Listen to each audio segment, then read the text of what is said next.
Welcome dear rockets. आज हम एक चाइनीज फैंटेसी मूवी देखेंगे जिसका नाम है लीग ऑफ गॉड्स।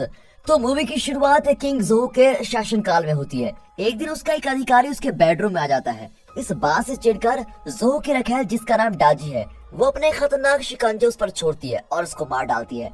डाजी एक राक्षसी है जो औरत के रूप में जोहू की रखेल बनी बैठी है। अब शहर के बाहर विंग एडेप्ट जनजाति के कई सिपाही इकट्ठा हुए हैं जिनका लीडर है जिली। ये लोग इनविजिबल पीपल नाम की जनजाति और उनके सरदार किरो को जोहू के चंगुल से छुड़ाने का प्लान बना रहे हैं। कुछ देर बाद उनके सामने जियांगजिया प्रकट होकर बताता है कि जब जोहू जवान था तो उसने ब्लैक ड्रैगन को अपने ऊपर हावी होने दिया क्योंकि वो दुनिया पर राज करना चाहता था। जब 3 सूर्य मिलकर एक हो जाएंगे तो ब्लैक ड्रैगन हमला करेगा और पूरी दुनिया अंधेरे से घिर जाएगी।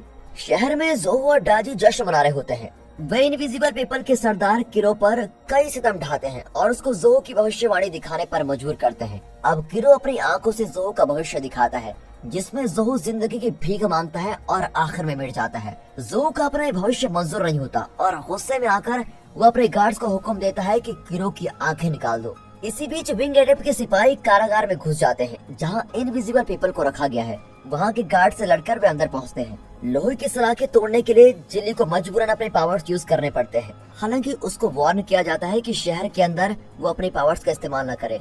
अब ये खबर जनरल लेपर्ड नाम के एक अधिकारी तक पहुंच जाती है। वो अपने ब्लैक लेपर्ड पर सवार होकर इनको रोकने आता है। इतने में गार्ड्स के हाथों कई इनविजिबल पीपल मर जाते हैं। फिर भी विंग एडेप्ट के सिपाही इनविजिबल पीपल के कुछ बच्चों को बचा लेते हैं जो अपने स्पेशल पावर्स की वजह से दूसरी जगह टेलीपोर्ट हो जाते हैं। इसी बीच जियांगजिया जोहू के सेलिब्रेशन में पहुंचता है और अपने पावर से वक्त को रोक देता है, लेकिन उसकी पावर्स का जोहू पर कोई असर नहीं पड़ता। यहाँ विंग एडेप्ट के ग्रुप नाने के रास्ते से बचने की कोशिश करते हैं। इतने में जनरल लेपर्ड वहाँ पर आ जाता है। जिली और उसका दोस्त जीफा अपने पावर से एक दीवार को गिरा देते हैं और उसका रास्ता रोक देते हैं। फिर वे इनविजिबल पीपल को एक सेफ जगह पहुंचा देते हैं और वापस जाकर किरो को बचाने का फैसला करते हैं। यहाँ जियांगजिया ने वक्त को रोक रखा था, लेकिन इसका न तो जोहू पर असर हुआ और न ही डाजी पर। अब डाजी चुपचाप अपने खतरनाक शिकंजे जियांगजिया पर छोड़ती है। जियांगजिया उसके शिकंजों से बच जाता है, लेकिन डाजी अपने मैजिकल पावर से जियांगजिया की उम्र को रिवर्स कर देती है। अब उसको बचाने के लिए किरो अपनी बाएं आंख निकाल देता है और डाजी की ओर फेंकता है ताकि वो डिस्ट्रैक्ट हो जाए, लेकिन डाजी के शिकंजे उसे खत्म कर देते हैं। और कुछ ही देर में जिली और जिफा भी जियांगजिया की मदद करने के लिए आ जाते हैं क्योंकि जियांगजिया अकेले डाजी से मुकाबला नहीं कर सकता। लेकिन वे डाजी का कुछ भी नहीं बिगाड़ पाते और किरो की एक आंख लेकर वहाँ से बच निकलते हैं। किरो की दूसरी आंख डाजी के पास ही होती है। यहाँ विंग एडेप्ट सिपाही अपनी राजधानी में लौट जाते हैं। उनका राजा जिचैंग जियांगजिया से विनती करता है कि वो किरो की आंख की मदद से जोहू और ब्लैक ड्रैगन को हराने का रास्ता बताए। जियांगजिया बताता है कि स्वॉर्ड ऑफ लाइट नाम के एक तलवार से जोहू को हराया जा सकता है, लेकिन उस तलवार का इस्तेमाल गोल्डन ड्रैगन को खिलाने वाला हीरो ही कर सकता है। इतना ही नहीं, 3 सूर्यों के एक होने से पहले उन्हें उस तलवार का पता लगाना होगा। अगर तीनों सूर्य एक हो गए तो ब्लैक ड्रैगन आजाद हो जाएगा। इसी बीच डाजी के एक मैजिक की वजह से जियांगजिया जब भी अपने मैजिक का इस्तेमाल करता है तब उसकी उम्र भी कम होती जाती है और वो जवान होता जाता है। दूसरी ओर जोहू और उसके आदमी भी ये रहस्य जानते हैं क्योंकि डाजी के पास किरो की आंख है। अगली सुबह जिली एक ऊंची चट्टान पर खड़ा होता है। विंग एडेप्ट जनजाति का वो इकलौता ऐसा मेंबर है जिसके पंख नहीं है। उसके साथ ही नीचे खड़े होते हैं और वो ये सोचकर नीचे कूद जाता है कि उसके पंख अपने आप ही निकल जाएंगे, लेकिन बदकिस्मती से उसके पंख नहीं उगते। फिर वो जियांगजिया से मिलता है जो उसे स्वॉर्ड ऑफ लाइट की लोकेशन बताता है। जियांगजिया उसे ये भी बताता है कि तुम्हें स्प्रिंग ऑफ लाइफ से 3 गिफ्ट्स लेने होंगे। फिर वो कुएं से एक अंडा निकालता है जिसके अंदर से निजा नाम का एक छोटा सा लड़का निकलता है जो सभी को परेशान करके रख देता है। यहाँ जनरल लेपर्ड लड़की की एक गुड़िया बनाता है और उसमें जान भर देता है। वो इस गुड़िया का नाम लैंडाई रखता है। वो लैंडाई को ऑर्डर देता है कि तुम जिली को ढूंढो और उसको मार डालो। जिली और निजा एक रेगिस्तान में पहुंच चुके हैं। जियांगजिया का पहला गिफ्ट एक आंख वाला पौधा होता है जो जिली को कुछ एडवाइस देता है। निजा उस पौधे के सामने मजे से खेल रहा होता है, तब अचानक उन्हें रेगिस्तान का एक बड़ा कीड़ा चेस करता है। फिर जिली अपनी शक्ति से उसको मार डालता है। तभी निजा चुपके से जिली का एक दूसरा गिफ्ट चुरा लेता है जो एक बेबी ड्रैगन प्रिंस है। जियांगजिया ने इसको बड़ा होने के लिए रखा होता है। फिर ये बेबी ड्रैगन प्रिंस निजा पर एक गैस फूंकता है जिससे वो बेहोश हो जाता है और साथ ही बड़ा भी हो जाता है। जब उसको होश आता है तो जिली उसको स्वॉर्ड ऑफ लाइट ढूंढने के लिए मजबूर करता है। फिर वो जिली की बात नहीं मानता। इस पर जिली उसको प्रॉमिस करता है कि अगर तुम स्वॉर्ड ऑफ लाइट ढूंढने में मेरी मदद करोगे तो मैं तुम्हें तुम्हारा पौराणिक हथियार यानी कि फायर व्हील्स दिलवा दूंगा। और फायर व्हील्स का नाम सुनते ही वो मान जाता है। वो एक दलदल जगह पर पहुंचते हैं जहाँ कुछ खंबे होते हैं। पर जल्द ही वो जगह रेगिस्तान के बीच में एक पैलेस बन जाता है। वहाँ से कुछ ही दूर पर एक जोगी होता है जो अपने मैजिक चिकन के जरिए रेत से अपना मनचाहा काम करवा सकता है। पर नेजा उसको अचानक डिस्टर्ब कर देता है और गुस्से में जोगी उस पर हमला करता है, लेकिन आखिर में वो हार जाता है। फिर बताया जाता है कि जोगी का नाम अरलांग शैन है। फिर जिली उसे जियांगजे का तीसरा गिफ्ट देता है जो कि उसका वफादार कुत्ता है जिसका नाम हाउलिंग कैलेस्टियल है। फिर वो उनको छोड़कर अपने गोल्डन फादर की तलाश में निकल पड़ता है। रात को वो एक पोर्ट पे पहुंचते हैं जहां लैंडाई चमकती हुई तितलियों से बच्चों का मनोरंजन कर रही होती है। उसकी खूबसूरती को देखकर जिली उसकी ओर अट्रैक्ट हो जाता है। फिर वो जिलाई से कुछ देर बात करके चले जाती है और सारी इन्फॉर्मेशन जनरल लेपर्ड को ट्रांसफर कर देती है।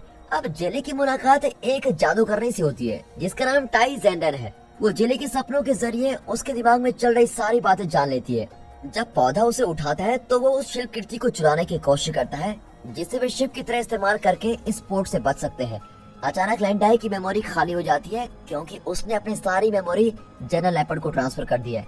इसीलिए वो उस आर्टिफैक्ट के बारे में पूछती है जिसकी वजह से टाई जाग जाती है। अब इससे पहले कि लोग आर्टिफैक्ट को चुरा लें, टाई उन पर हमला कर देती है, पर तब तक वे उस आर्टिफैक्ट को शिप बनाकर वहाँ से बच निकलते हैं। ये जादुई शिप है और वे इसमें मनचाहे जगह पर जा सकते हैं। शिप पर नेजा बेबी ड्रैगन प्रिंस को बहुत सताता है।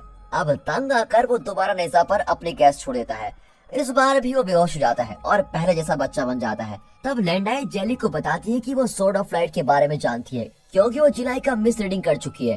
तभी अचानक जनरल लेपर्ड फिर से उसकी मेमोरी ले लेता है और वो बेहोशी हो जाती है। जिली को उस पर बहुत तरस आता है और वो उसकी मेमोरी के बहाव को रोक देता है। इस पर जनरल लेपर्ड का गुस्सा और भी बढ़ जाता है। अगले दिन शिप को समुद्र के बीच जाता हुआ देखकर जिली बिल्कुल हैरान हो जाता है।